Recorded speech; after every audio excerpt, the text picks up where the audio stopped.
Hola, buenas tardes. Estamos aquí en la oficina del diputado Manuel Granados, en la Asamblea Legislativa, y vamos a hacerle una pequeña entrevista. Cuéntanos, ¿quién es Manuel Granados? Bueno, soy como ciudadano nacido en el Distrito Federal, un convencido de las cosas que tiene la propia Ciudad de México. Soy egresado de una universidad pública como es la UNAM, en donde estudié la licenciatura en Derecho. Tengo una especialidad también en Constitucional y Administrativo por la propia universidad. He estudiado el posgrado, una maestría en Derecho en la UNAM, otra maestría en Dirección y Gestión Pública Local por la Universidad Carlos III de Madrid. También ahora pues curso dos doctorados, uno en Administración Pública en el INAP y otro en Derecho en la propia Universidad Nacional. Soy profesor universitario por oposición en la Facultad de Derecho, en donde imparto las clases de Derecho Constitucional, de Garantías Individuales y también de Derecho de Amparo. Además, pues ahora soy diputado electo por el Distrito 16 en Iztacalco, soy diputado por mayoría, coordinador del grupo parlamentario del PRD y presidente de la Comisión de Gobierno de esta sexta legislatura. ¿Qué posición tiene usted como presidente de la Junta de Gobierno de la Asamblea ante el tema de la reforma política del Distrito Federal?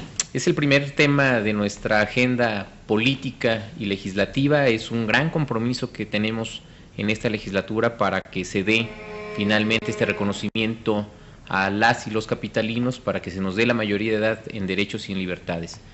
Estamos ahora restringidos en nuestros derechos, no tenemos una constitución política propia como en el resto de las entidades federativas. Muchos de los temas, por ejemplo, de esta asamblea están restringidos porque son atribuciones del Congreso Federal. No pasa, por ejemplo, una reforma constitucional por esta soberanía. No somos parte del constituyente permanente, no autorizamos a los funcionarios o servidores públicos de la administración pública local que tienen que ver con temas de seguridad, tienen que ser autorizados por el presidente de la República. No podemos autorizarle deuda pública al gobierno de la ciudad, lo hace el Congreso Federal, y como esos muchos temas en donde estamos muy limitados también como ciudad.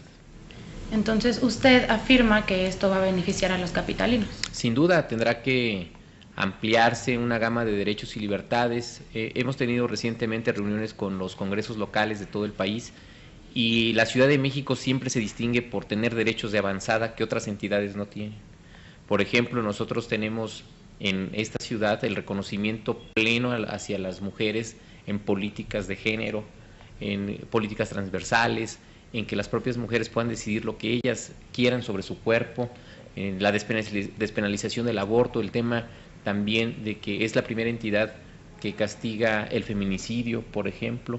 Hay entidades en donde estos temas todavía no trascienden y tienen todavía este temor de ir pues reconociendo esos derechos a la ciudadanía. El tema también pues de la discriminación, por ejemplo, y es un delito en la propia Ciudad de México.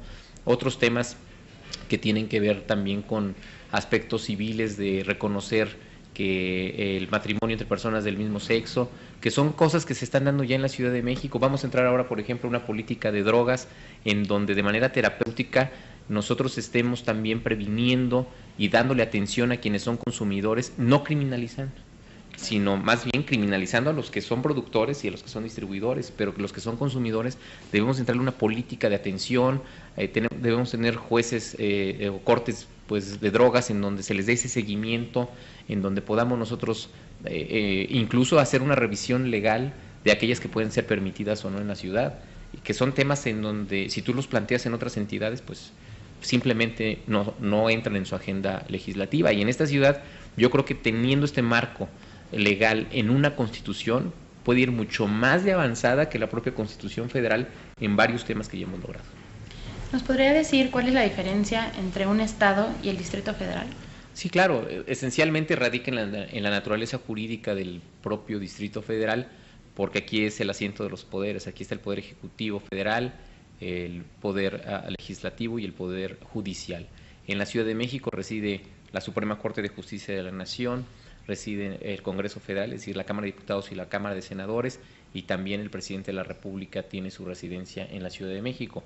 Eso la convierte en sui generis, y entonces la residencia de esos poderes federales hace que sea la capital de la República, que sea el Distrito Federal, asiento de esos poderes, y en ese sentido es la principal distinción que hay en relación a las otras entidades, pero también pues nosotros debemos de tener un propio desarrollo porque es la entidad que mayores ingresos aporta del Producto Interno Bruto, es la que tiene mayor recaudación y la que impulsa en mucho el motor económico del país.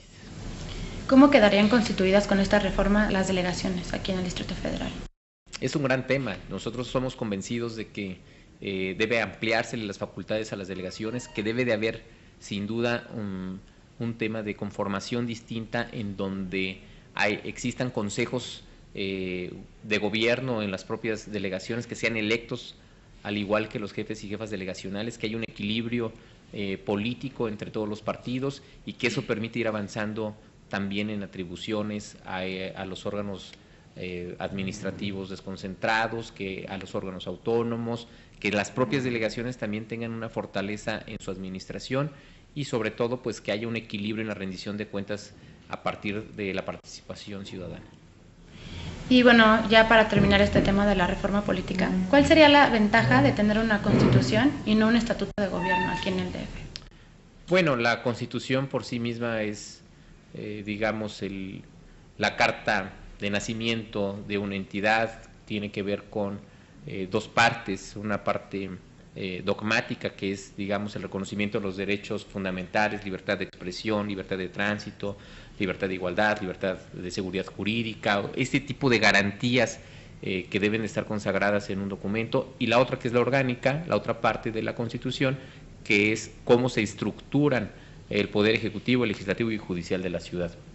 Eso no lo tenemos, eso lo tenemos medio acabado en el Estatuto de Gobierno, no tenemos atribuciones, como decía yo, propias y que sean determinantes para el desarrollo de la ciudad. Yo creo que bajo esa circunstancia el tener una constitución nos permite tener un marco más amplio de derechos, de libertades, de atribuciones y sobre todo ser ejemplo para otras entidades.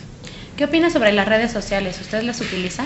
Sin duda, yo creo que es el instrumento de comunicación idóneo ahora para tener un contacto permanente con la ciudadanía, saber cuál es justamente en tiempo real las demandas, las necesidades que tienen las personas en relación a los temas específicos que uno desarrolla, incluso en el intercambio de opiniones, porque muchas veces uno plantea esquemas específicos y de pronto hay puntos de vista contrarios y eso enriquece el debate y te permite fijar una posición más clara. Yo utilizo Twitter y el Facebook, trato prácticamente diario de mantenerlos actualizados, de informar constantemente de las actividades que realizo y bajo esa circunstancia pues también estar como muy claro de la importancia que hoy en día tienen estas redes sociales para no solo el intercambio de información, sino como un control también de ciudadano por lo que hace a las actividades de los servidores públicos.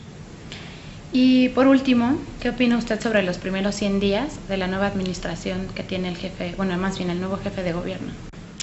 Pues entiendo que esta nueva forma de hacer política ciudadana, de integración, de estar en una total comunicación con todas las fuerzas políticas ha sido trascendente para esta ciudad. Yo creo que ha marcado pues una forma distinta en el momento de no entrar en conflicto con el gobierno federal, sino al contrario, buscar los mecanismos que ayuden a la ciudadanía, que es lo que realmente importa. Y el resultado de ello, por ejemplo, es toda la aceptación que se tiene en las últimas encuestas que se publican por parametría, por ejemplo, en el caso de aceptación del jefe de gobierno, 8 de cada 10 capitalinos aceptan la forma de gobierno de Mancera. Más del 70% de capitalinos aprueba la relación de Mancera con el gobierno federal. Es decir, creo que hay un capital político muy claro en el sentido de que el beneficio mayor es la ciudadanía. Pues muchas gracias. ¿Algún mensaje que le gustaría dar a los capitalinos? Sin duda que desde la Asamblea Legislativa también estaremos trabajando muy claro en temas de transparencia, de rendición de cuentas, estaremos también profesionalizándonos. Ya firmamos un convenio, un intercambio de notas con Naciones Unidas para que tengamos esta expectativa de ser el mejor Congreso de América Latina. Hoy nuestra página de internet ya está calificada con 9 puntos de 10, cuando en el pasado estaba en 6, y creo que esto da muestra de que vamos en serio en materia de transparencia y rendición de cuentas. Yo próximamente estaré practicándome de nueva cuenta los exámenes antidoping.